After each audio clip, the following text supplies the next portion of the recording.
Hello, my name is Austin Guzman, and I'm going to be presenting over popular music of the 20th century. The decade that I have chosen in particular is going to be over the 60s. And so the 60s were a time period of a lot of changes. It's often known as like hippies, love, or being associated with these things. But there's a deeper need for a lot of social rights or civil rights during this time. And this is when everything started to shift over from that. And towards the end of the decade, it went into the involvement in the Vietnam War. And then the 60s are finally known for the contributions to music and art and how the reform took place through the activism. One artist that I wanted to look at while going with my topic, music and war, I want to see how John Lennon affected this time period. So he was an advocate for peace and unity in America, and he put out songs such as "Give Peace a Chance," "Imagine," and "War is Over," which I had previously heard before. So I wanted to go into depth why these are significant during these times. And so I found out that John Lennon influenced with his music by like creating this whole campaign basically. He referred to it as selling it like soap. So his movement was basically just to spread peace, and he sold it, and people bought into it, and it's really cool to see how the process that he went into it, from totally rebranding himself and just coming out as this wise and educated man. And he was already previously known, so this kind of change in himself kind of led to people hopping onto the train and just wanting to follow him basically. And let's see. So how did his music promote peace? By breaking down his music, he used a form of monophonic texture, the instrumentation as well, and then also most importantly, the impactful lyrics in his song.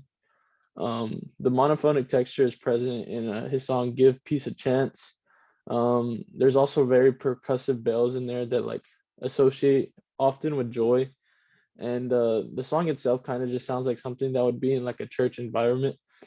And the reason it's monophonic is because there's a lot of people kind of singing at one time. It's meant to be like this chant, and it's meant to be where people come together, all ages, and you can hear it in the recording when everyone comes together. It's kind of like what we learned about earlier in the year with Amazing Grace and how there's different layers, but it's all the same melody. And so this song is a great example of that. The second song that I chose to look over is "War is Over." Very simple acoustic strum, accompanied with really great lyrics. And then there's also these like drums, 38 seconds through the song, that just add that percussive element that kind of just make it feel American and patriotic. And again, the lyrics are very powerful. And one of the lyrics that I provided, and "So happy Christmas for black and for whites."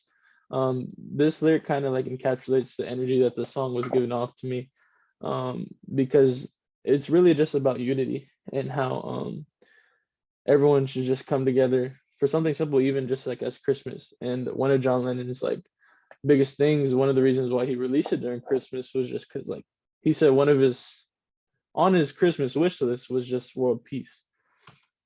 And then the last one, Imagine, it has like bold imagery to me.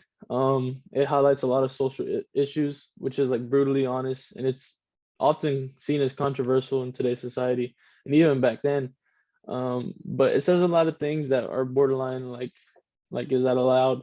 But it pushes the boundaries as far as like what he's trying to say. So one of the lines he says like, "Imagine there's no heaven." So he goes on to say basically how imagine if we didn't have differences like this. Imagine if there wasn't different races, if there wasn't different religions, like what how the world would be. And just reading the lyrics is very impactful towards the theory of war and why we have to fight for things in our life or why we have to fight for freedom. But that imagery that he provides is very impactful and significant to this time period.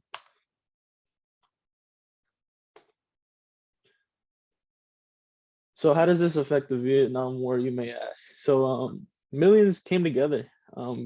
I feel because of John Lennon. and the research that I've been presented. So it kind of created like this mass unity, kind of like I previously stated with the chant, "Give peace a chance."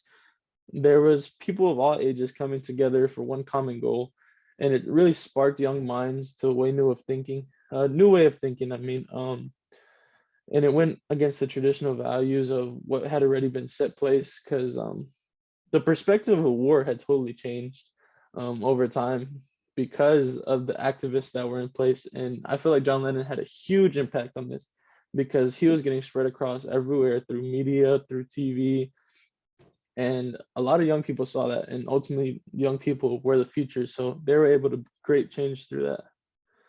And then I think this is a great example of how music can affect the population and also the time period and how significant it is in our life. And it's clear to see how it was important then, and even how it remains timeless now. People still debate over his songs and people still listen to him. I know I myself, it's the only reason why I picked this is because I've heard it before, but I never knew the true meaning behind it and the ties that it had to the Vietnam War. I just listened to it purely because of the song was good with the lyrics, but looking deeper into the effect that he had on something that was political, which was deeper than music, it goes to show how music and war can be related. I can see the connection between music and love because ultimately peace is the same structure of that. But seeing how he affected the war during this time is a major factor that should be recognized.